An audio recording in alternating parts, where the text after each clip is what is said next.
Hi, my name is Amos Zellner, creator of High Seas the card game, which can be found on thegamecrafter.com. I'm here this morning to give you a short introduction of how the game is played.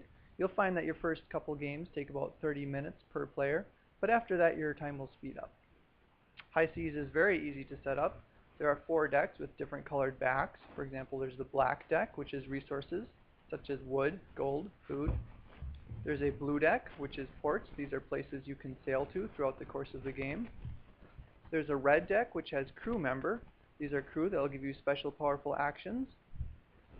And there's a tan deck. This is half ships and half sails. These are called objects.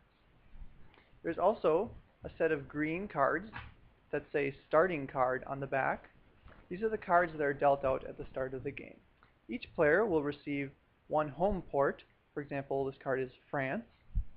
They'll receive a flagship, and they receive one of the tan sail cards. To set up the game, you place the 4 main decks in the center of the table. The top card of each deck is placed face up so that everyone can see what it is. Again, you have a resources deck, a ports deck, an objects deck, and a crew deck. In High Seas, each player has a hand. These are cards that are kept hidden in their hand. For example, at the start of the game, the only card you have in your hand is the sail card that was dealt out. They also have an armada. An armada is the cards that they have played from their hand onto the center of the board in front of them. For example, my armada at the start of the game has France, a home port, and a flagship. Your armada will contain 3 rows. The top row is your ports that you have. The second row is any ships that you have built. And later in the game, you'll recruit crew members. These will go in a 3rd row beneath your ships. To win the game, you will need to have built enough ships that the total cost in wood is 8. For example, this warship costs 2 wood to build.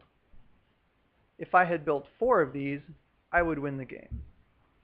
There are ships that cost varying amounts of wood. This sloop costs 1 wood. If I built 8 of these, I would win the game. Or I could build 4 sloops and 2 warships. Now on a player's turn, they may perform actions in any order. There are a number of actions to choose from, and you can do them in any order.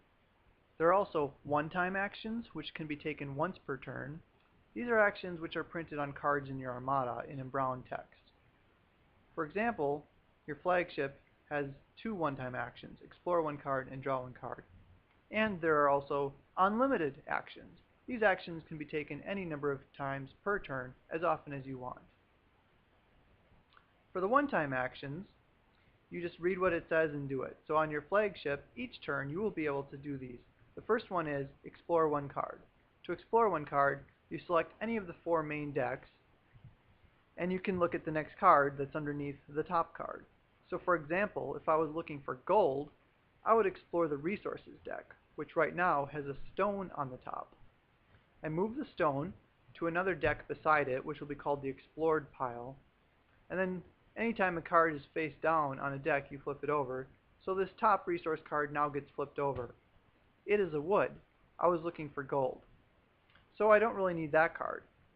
But with my flagship, the other action I can do is draw 1 card. So I could draw the wood, I could draw the stone, you can draw any of the 8 cards which may be face up on the top of a deck.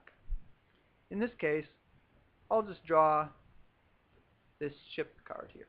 Any card that you draw goes into your hand. Once you draw the card that was on the top of the deck, which was face down, is immediately flipped over so that it is face up. Other one-time actions include the actions printed on any crew members who are in your armada. Later you will be building these in your armada. Or any other actions on any other ships in your armada. Cards in your hand, you cannot perform the actions on those cards. The unlimited actions can be taken any number of times on your turn as often as you want.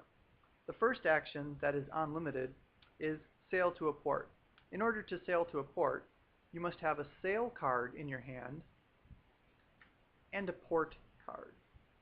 Discard the sail card into a discard pile and place the port to the right of any other ports you have. There's a special rule.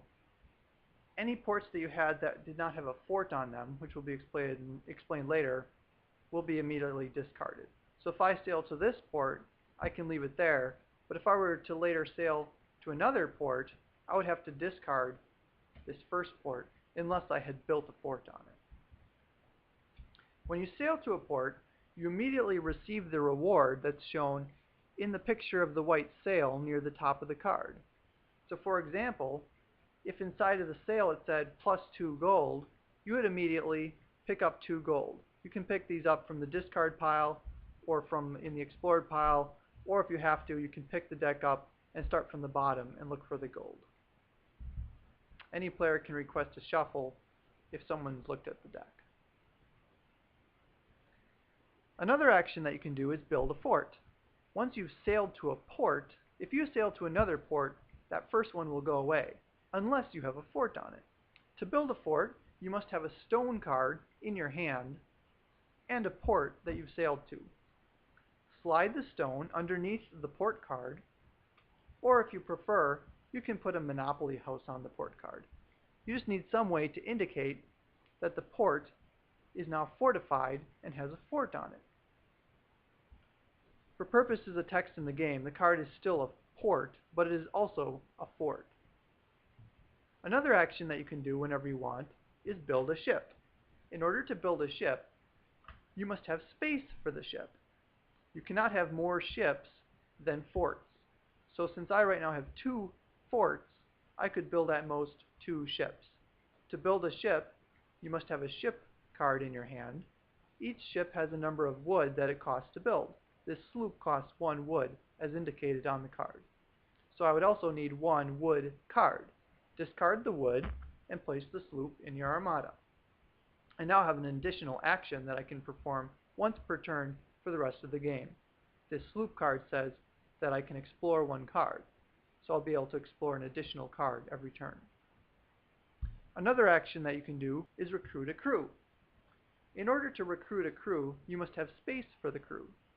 This just means that you can't have more crew than ships. I right now have 2 ships in my armada, so I could build at most 2 crew. To recruit a crew, you need to have a crew card in your hand. Here's a blacksmith. Crew all cost 1 food, as indicated on the card. So you need to have a food card in your hand. Discard the food card and place the crew member underneath one of your ships. The first crew member that's placed goes under your flagship. He's your captain. He cannot be sunk or destroyed the rest of the game. You can switch your crew around between the ships whenever you like. Each crew has that brown box that gives it a special one-time action that can be performed once per turn for the rest of the game. Each player will have different crew and different ships, so they'll get different actions that they can perform. The final action that you can do is trade resources. On your turn, if you have 3 resource cards, you can turn them in by just discarding them and pick up 1 of any resource you like. They don't have to match. You can only do this with resources. As the game progresses, your armada will get larger and larger, giving you more and more actions that you can perform during the game. Here's an example of a player's armada about halfway through. If, for example, they had built a galleon, which is a ship that gives them 1 stone per turn, they could collect a stone on their turn.